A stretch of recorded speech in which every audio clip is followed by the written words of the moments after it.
요한 1서의 말씀으로 우리 시리즈의 말씀을 시작한 지도 벌써 네 번째 주일입니다. 우리 요한 1서는 그렇게 길지 않는 성경입니다. 전체적으로 5장으로 이루어진 성경인데요. 오늘이 그 네 번째 시간입니다.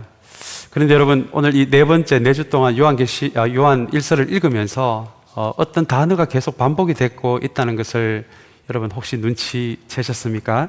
그 단어는 바로 사랑이라는 단어입니다.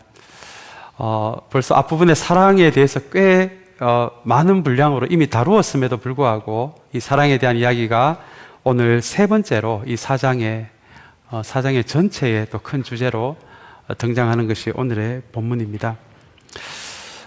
그만큼 요한 1서에서 벌써 사랑에 대한 이야기를 세 번째 나눌 정도로 어쩌면 요한의 인생과 요한의 신앙에 가장 큰 영향을 준 것이 바로 이 사랑이었습니다. 그리고 또한 동시에 요한에게 가장 신비로운 단어가 또한 이 사랑이 아닌가 생각해 봅니다. 여러분, 신비를 어떤 단어로 이해하고 계십니까? 신비는요, 분명히 존재하고 있는데 이것을 우리의 인간의 이성으로는 모두 다 이해할 수 없는 것, 여러분, 그것을 신비라고 이야기합니다. 분명히 존재는 하고 있지만 우리의 이성을 뛰어넘는 것, 그것을 신비라고 합니다. 그래서 신비는 우리의 힘이 아닌, 우리의 지성이 아닌 실제 하나님이 보여주셔야 우리가 발견할 수 있고요. 그리고 우리의 맨눈이 아니라 믿음의 눈으로 봤을 때 비로소 우리의 인생의 여정에서 발견할 수 있는 것이 바로 이 신비입니다. 아마 신비로운 것들이 많이 있지만 우리가 이야기하고 있는 이 사랑이 때로는 참 신비롭다라는 것을 여러분, 우리는 경험하고 있습니다. 제가 최근에 독일의 아우슈비츠 수용소에서 살아남은 어떤 문학가의 그 글을 읽은 적이 있습니다. 여러분들 잘 아시는 대로 아우슈비츠 수용소에서는 생체 실험이 있었고 가스 실험이 있었습니다. 그래서 그 실험을 당한 많은 사람들이 죽을 수밖에 없었고요. 또 죽지 않았어도 많은 사람들이 정신 이상 증세가 올 수밖에 없었던 그 지옥 같은 수용소가 독일의 아우슈비츠 수용소였습니다.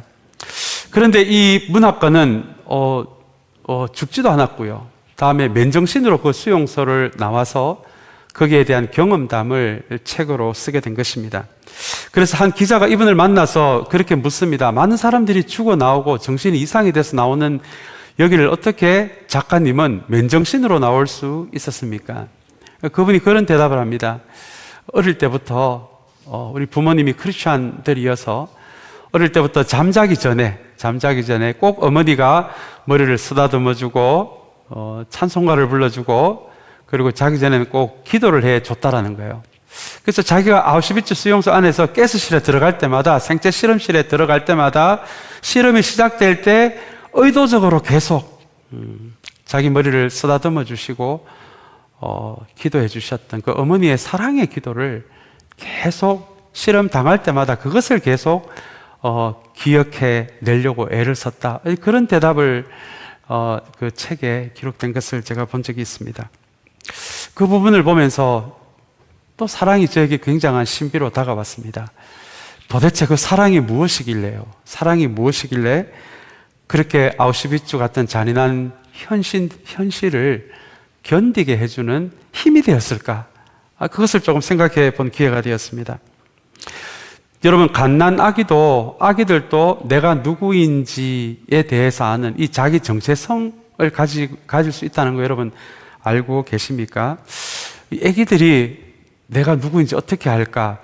이거 참 이렇게 생각해도 저렇게 생각해도 참 신기한 부분이었습니다. 근데 유아를 연구하는 심리학자들은 이렇게 이야기를 합니다. 그 아기들이요, 유아들이 자기 정체성요, 내가 누구인지를 깨닫게 되는 그 순간이 언제이냐 하면 자기를 바라보는 엄마의 사랑스러운 눈길과 그 아기의 눈길이 만날 때 도대체 그 사랑스러운 눈길이 뭐길래요? 아기가 자기를 바라보는 엄마의 사랑스러운 눈길을 보면서 내가 누구인지를 그렇게 발견하게 된다라는 내용이었습니다. 그 부분을 보면서도 참 이 사랑이 신비롭다.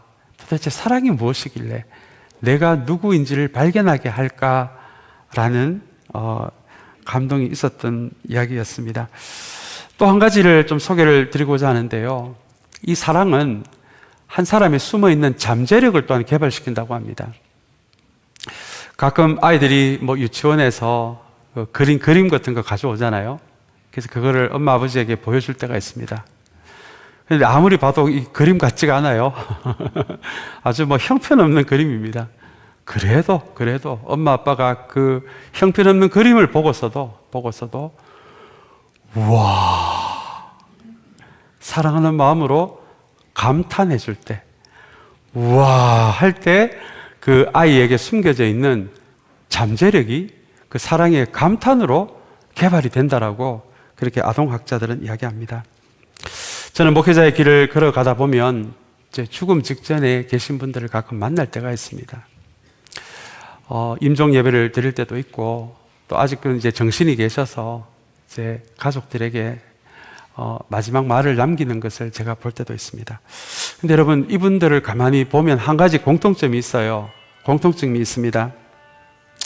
그 공통점이 뭐냐 하면 그 죽음이 임박한 그 순간에 하나같이 하시는 이야기가 이 사랑한다라는 이야기더라고요.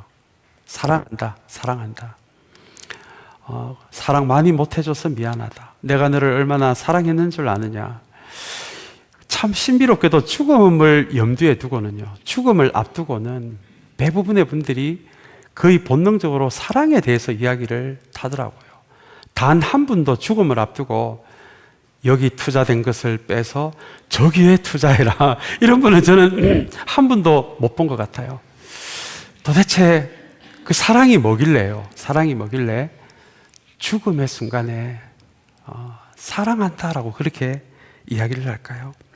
그래서 여러분, 우리가 살아가면서 경험하는 그 사랑에 대한 이야기도 이렇게 생각하다 보면 참으로 신비로울 때가 많이 있습니다.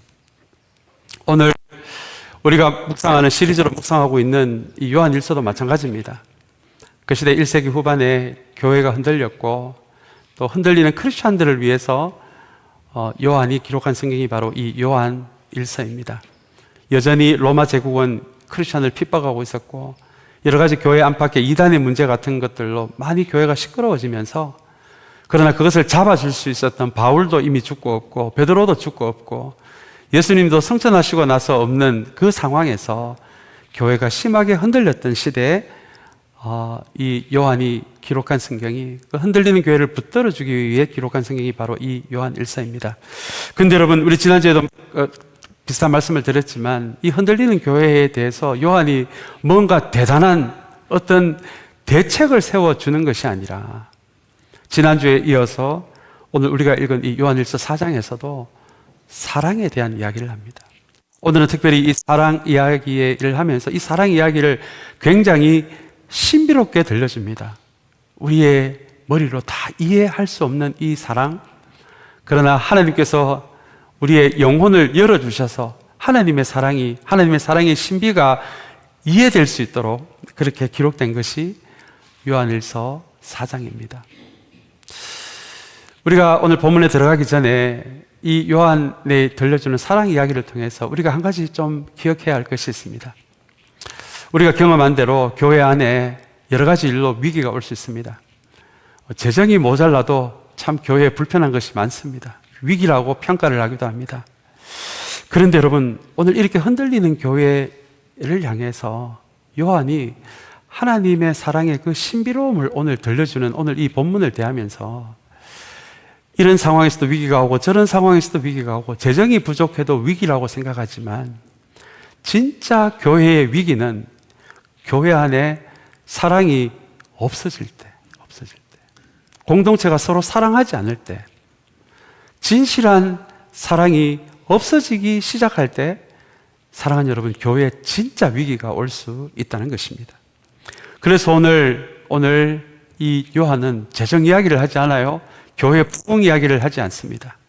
다시 한번 그 시대 흔들리는 교회, 교인들에게 하나님의 사랑이 얼마나 신비로운 사랑인지, 얼마나 어쩌면 여전히 진행되고 있는 박해 상황에서도 이 어두운 현실을 견디게 해줄 수 있는 것은 하나님의 사랑의 신비라는 것을 다시 한번 들려주는 것이 오늘 우리가 읽은 요한일서 4장의 말씀입니다.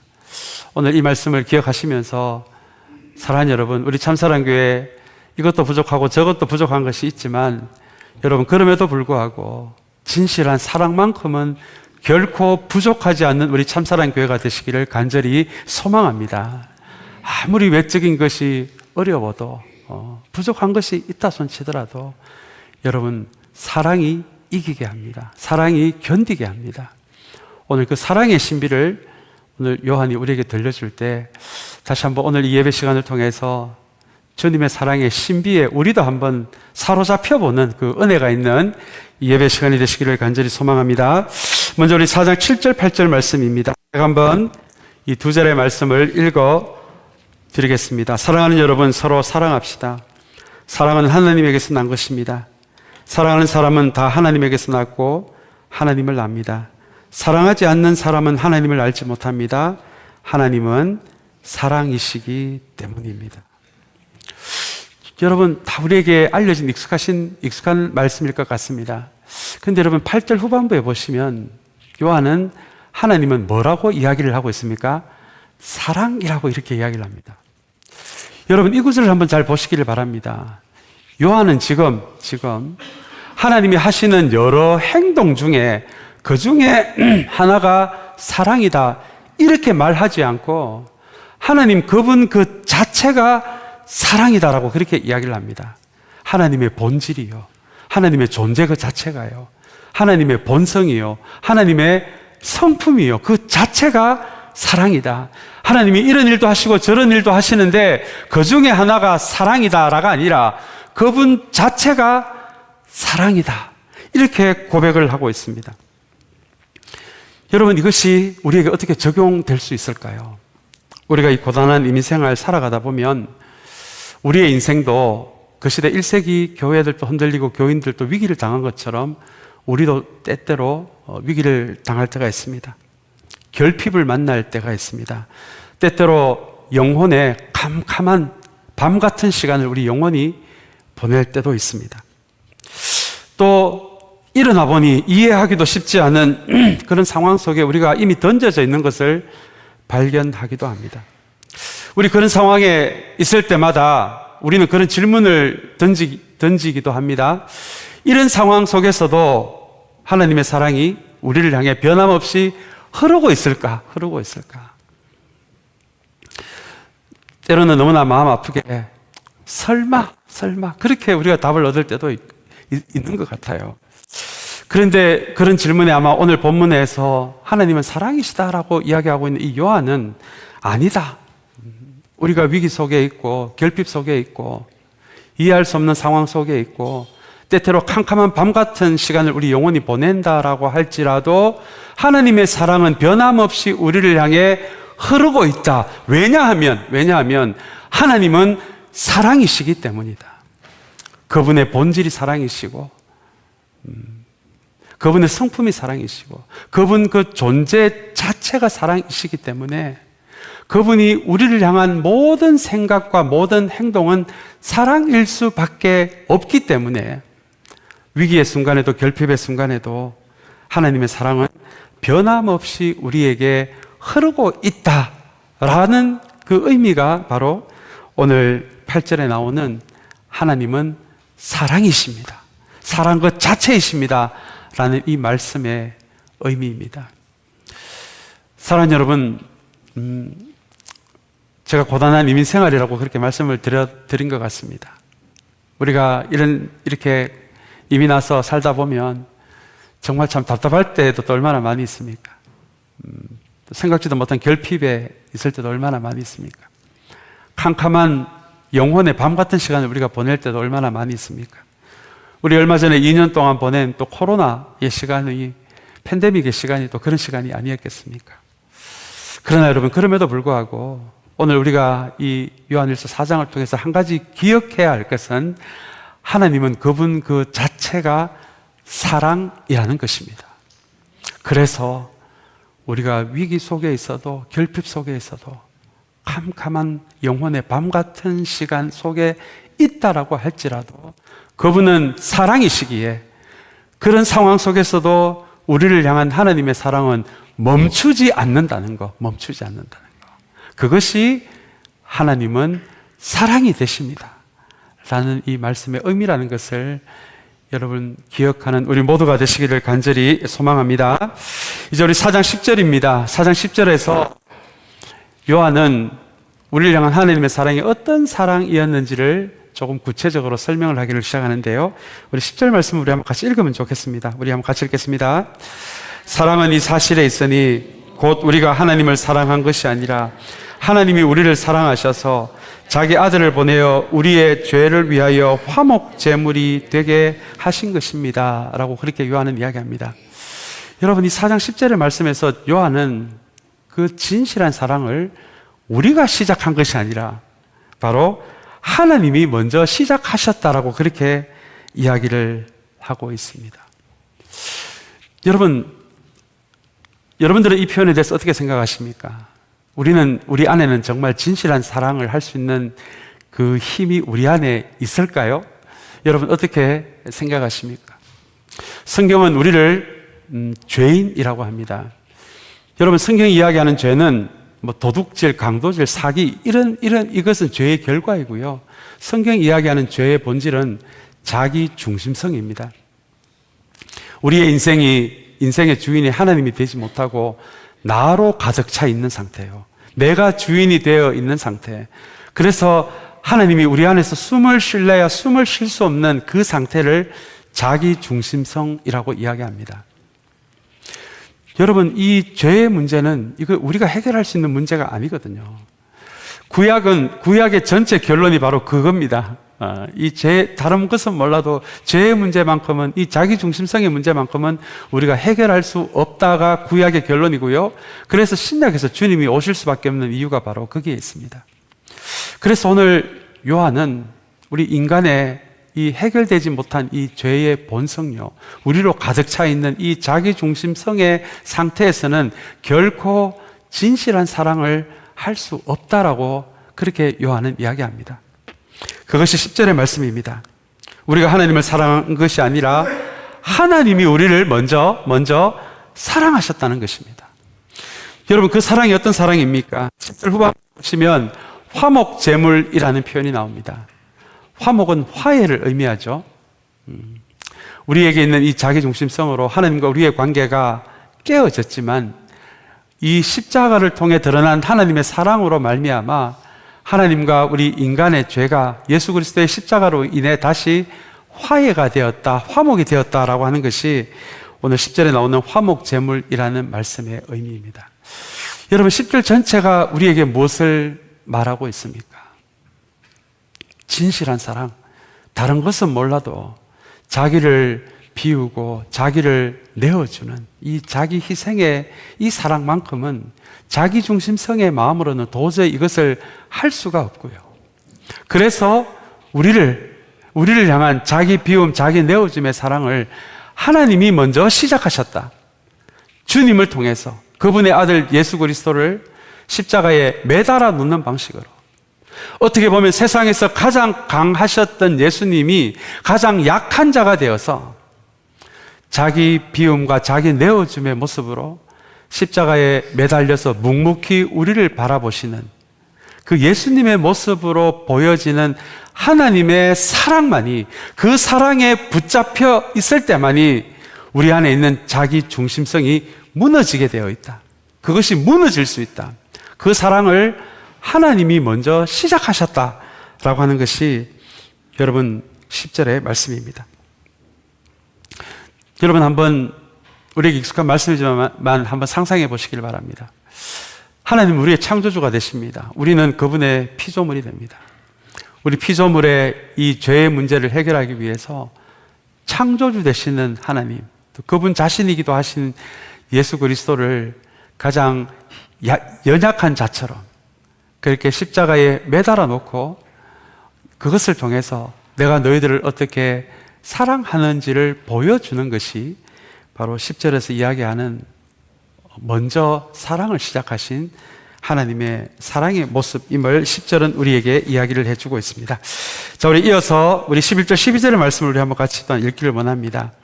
이제 그렇게 우리를 사랑하신 이유가 11절, 12절에 나와 있는데 우리 두 절의 말씀도 우리 한번 한 목소리로 한번 같이 읽으면 좋겠습니다. 사랑하는 여러분, 하나님께서 이렇게까지 우리를 사랑하셨으니 우리도 서로 사랑해야 합니다. 지금까지 하나님을 본 사람은 없습니다. 그러나 우리가 서로 사랑하면 하나님이 우리 가운데 계시고 또 하나님의 사랑이 우리 가운데서 완성된 것입니다 라는 말씀입니다. 여러분, 11절에 나와 있는 이 사랑의 방향이 저는 너무 신기했습니다. 하나님이 우리를 먼저 사랑하셨으니 너희도 하나님을 사랑하라, 이런 논리로 갈 줄 알았는데, 여러분 11절을 가만히 보시면 하나님께서 이렇게까지 우리를 사랑하셨으니 너희도 하나님을 사랑하라라고 이야기하지 않고 우리도 서로 사랑해야 한다, 그렇게 이야기를 하고 있습니다. 우리가 그렇게 해야 하는 이유가 12절에 나와 있는데요, 그 12절에서 이렇게 이야기합니다. 지금까지 하나님을 본 사람은 없습니다. 그러나 우리가 서로 사랑하면 하나님이 우리 안에 계시고라는 표현이 나옵니다. 이 계시고라는 표현은 거하시고라는 의미이고요, 거하신다라는 말씀은 함께 산다라는 말씀이 되기도 합니다. 여러분, 어떻게 보면 이것이 우리에게 너무 익숙한 말씀이어서 우리 공동체가 서로 사랑하면 하나님 우리를 사랑하셨던 방식처럼 우리도 우리를 비우고 우리를 내어주는 자기 희생의 방식으로 서로를 사랑할 때 하나님이 우리 공동체에 오셔서 우리 공동체와 함께 사신다라는 말씀이 우리가 방금 읽은 12절의 말씀입니다. 그런데 여러분, 그거 아십니까? 우리에게 익숙한 말씀을 한번 가끔씩 뒤집어 읽으면 조금 무서운 내용이 되기도 합니다. 우리 참사랑 교회가 주님이 우리를 사랑하신 것처럼 서로를 비우고 나를 내어주는 방식으로 사랑하지 않으면, 이렇게 말씀을 한번 뒤집어 보면은요, 않으면 하나님은 우리 참사랑 교회에 함께 하시지 않는다라는 내용이 됩니다. 여러분, 이게 무슨 의미입니까? 도대체 사랑이 무엇이길래요? 사랑이 무엇이길래요? 주님은 왜 내가 너희를 사랑했던 그 방식대로 너희 공동체가 서로를 비우고 서로를 내어주고 내 옆 사람을 볼 때도 나의 맨눈으로 보지 않고 주님을 통해서 그 사람을 보는 그 사랑이 너희 공동체 안에 없으면 나는 너희 공동체에 함께 하지 않는다라고 그렇게 말씀하고 계실까요? 그래서 여러분, 이 말씀은 어떻게 보면 우리에겐 두려운 말씀이기도 합니다. 무서운 말씀이기도 합니다.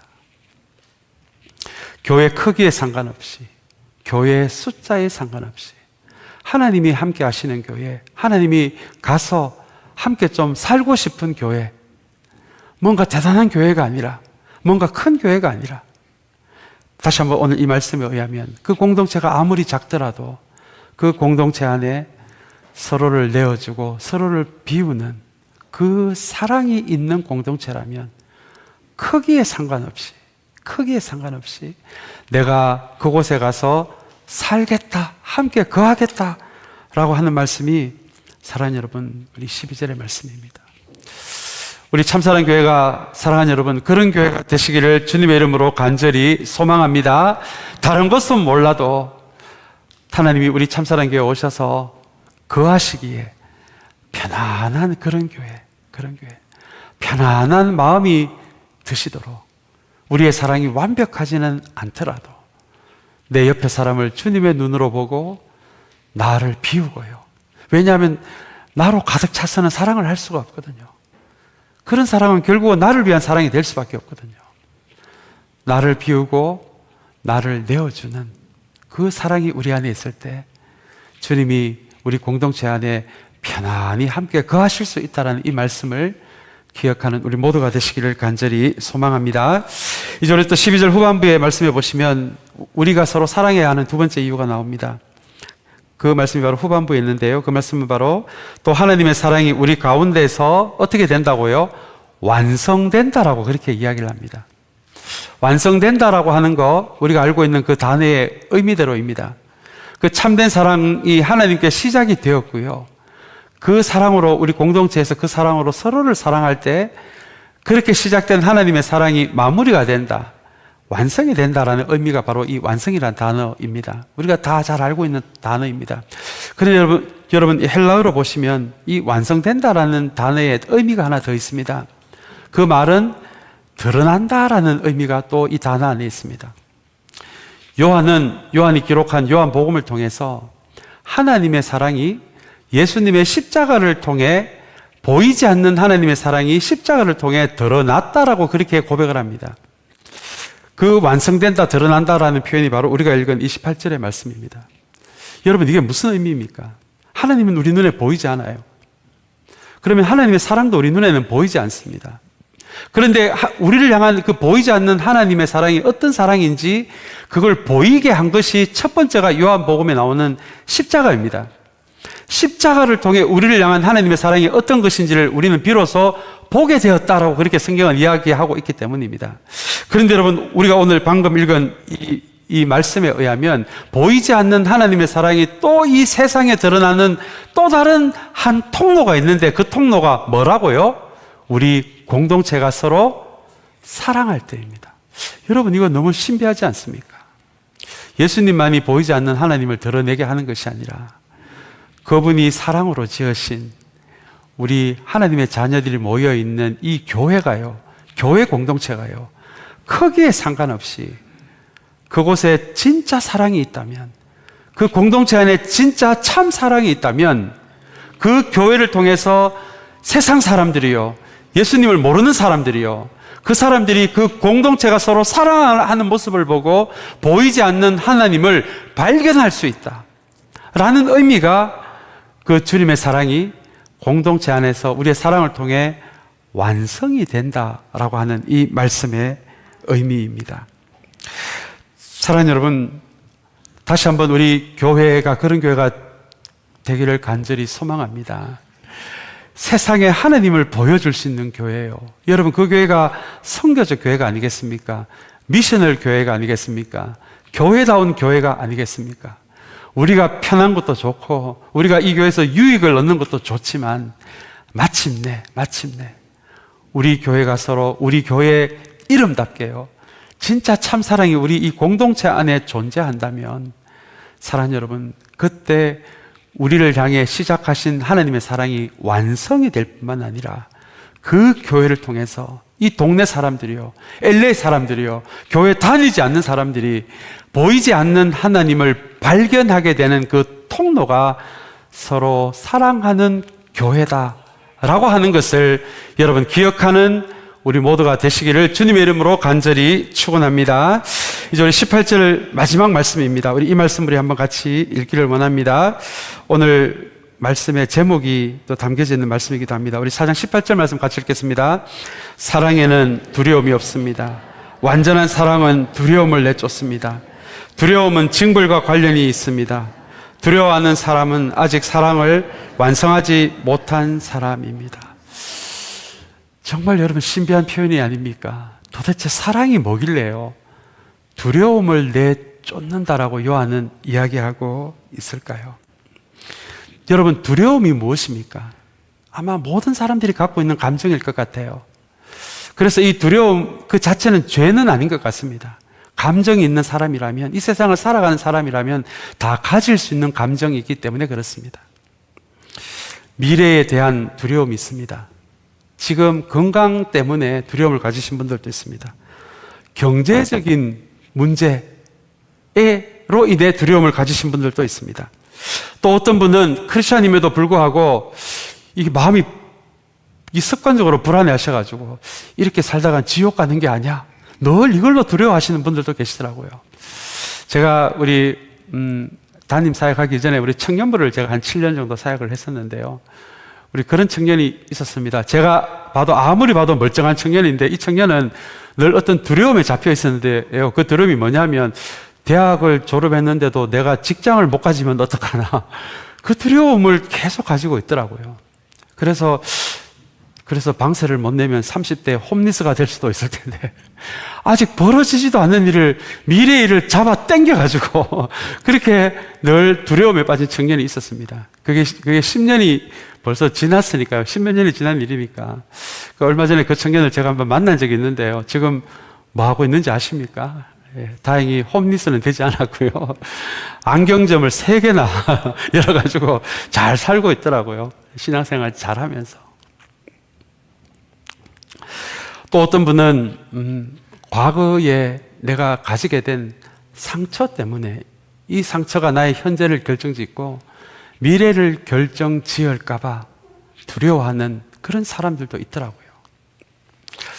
제가 몇 년 전에 사랑에 대한 책을 한 권 읽은 적이 있는데, 이 책이 제게 참 많은 사랑에 대한 통찰력을 주었습니다. 라벨이라는 분이 지은 사랑이 이긴다, 사랑이 이긴다라는 이 책 제목이 바로 제가 읽은 이 책입니다.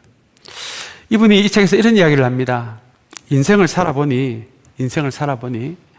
결국 내가 겪었던 그 수많은 두려움들을 내가 어떻게 극복했는지를 가만히 들여다보니 마침내 그 두려움을, 우리가 인생을 살아가면서 가질 수 있는 모든 두려움을 이길 수 있었던 그 근본적인 힘이 사랑에서 나오더라는 것입니다. 그래서 이분이 그 이야기를 이 책에 자기의 간증 같은 이야기를 적으면서 이 책 제목을 사랑이 이긴다라고 그렇게 제목을 붙인 것입니다. 이분이 그 책에서 이런 이야기를 합니다. 과거도 나를 두렵게 하고 현재도 나를 두렵게 하고 아직 일어나지 않는 일이지만 미래도 나를 두렵게 한다. 그러나 성경이 사랑에 대해서 이야기하는 것을 한번 잘 생각해 보자. 성경은 오히려 우리에게 과거도 우리를 두렵게 하고 현재도 우리를 두렵게 하고 미래도 우리를 두렵게 하고 있다라고 성경은 이야기하지 않고, 과거에도 주님은 우리를 사랑하셨고 현재에도 주님은 나를 사랑하고 계시고 미래에도 우리의 주님께서 나를 영원히 사랑하실 것이라고 그렇게 이야기하고 있다라고 그분은 그렇게 이야기를 합니다. 그래서 두려움에 질 것이냐 두려움을 이길 것이냐, 결국은 여러분 둘 중에 하나잖아요. 우리 인생에서 겪을 수밖에 없는 수많은 두려움에 우리가 질 것인지 아니면 우리를 자기를 내어주시고 자기를 비워주시는 그 사랑으로 우리를 과거에도 사랑하셨고 지금도 사랑하고 계시고 앞으로도 사랑하실 그 사랑으로 그 두려움을 이길 것인지 선택은 여러분들의 몫입니다. 이것이 이 사랑이 이긴다라는 책의 주 내용입니다. 여러분들은 어떻습니까?